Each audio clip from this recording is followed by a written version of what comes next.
First, we have the original model at 17 feet long. This ship, the Mauritania, was once again stamped British supremacy on the Atlantic, serving as a monarch of the British Empire. But the Titanic belonged to another shipping giant, the White Star Line.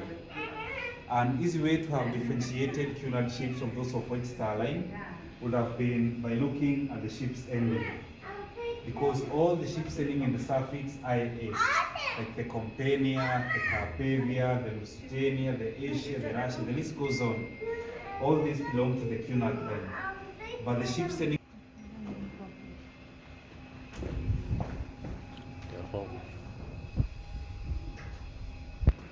portrait that was done by the artist Edward Holiday in 1955.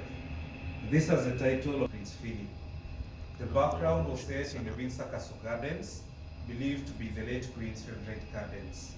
Encourage you to have a good look at the necklace on the young princess. To come back at the end and take selfies with the young princess. For now, follow me to the first class bar.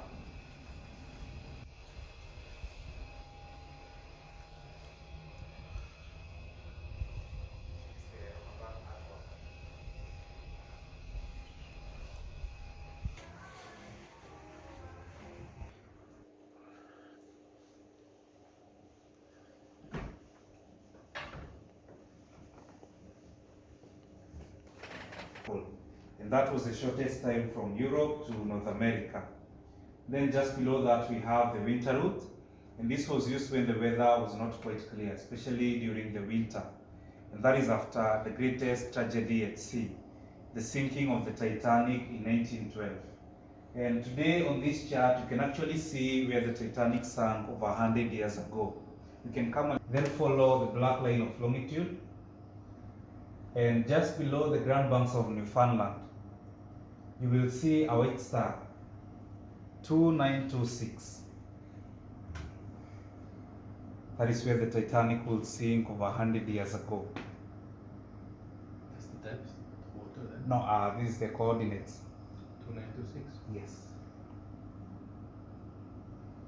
1975, traveling to 16 countries in 90 days, but this will later increase to 36 countries in 120 days.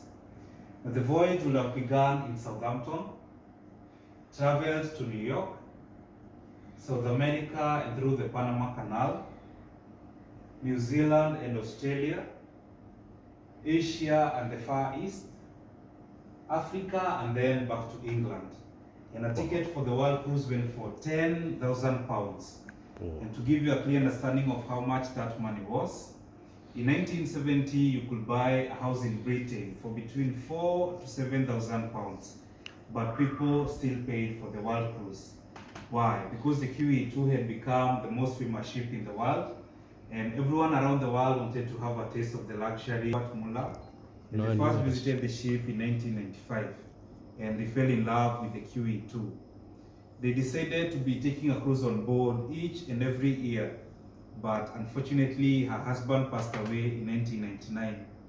She decided to take this a notch higher, and she sold all her 3 houses in New York, and she made the QE2 her home for 9 good years.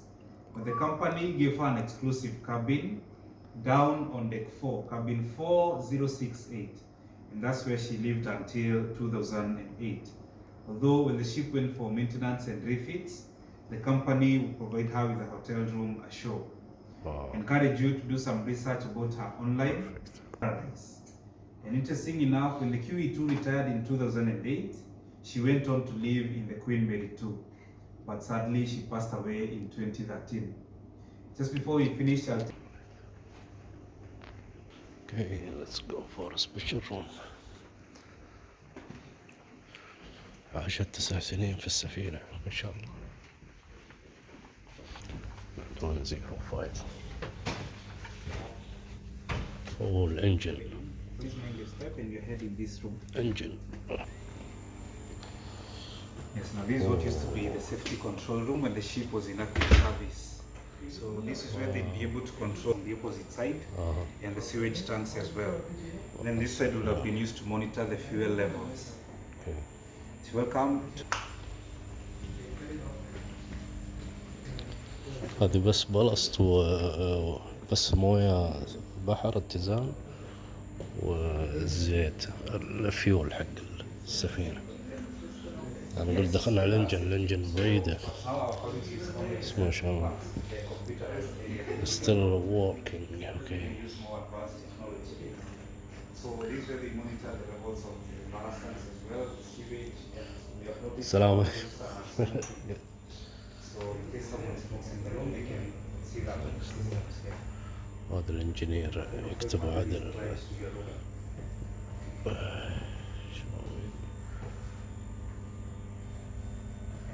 انتظروا انا ماني فاضي.